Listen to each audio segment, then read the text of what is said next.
Welcome to Luca and Miguel. Enjoy the video. You start by getting essentials out and taking the first real step. Temper chocolate. You heat to about 45 degrees to melt fully, then cool to 28 degrees to form stable crystals. Once done, briefly rewarm to 31 degrees for fluidity.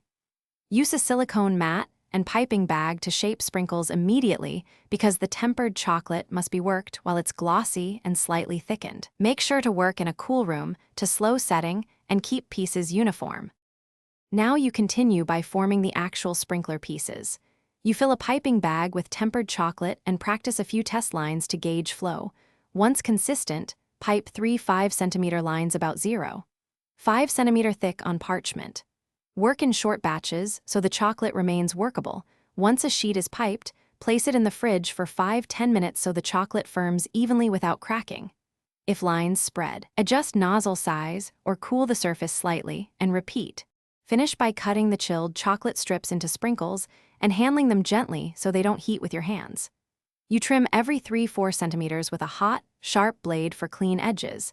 Then let them fully set at 16-18 degrees in an airtight container to prevent humidity bloom.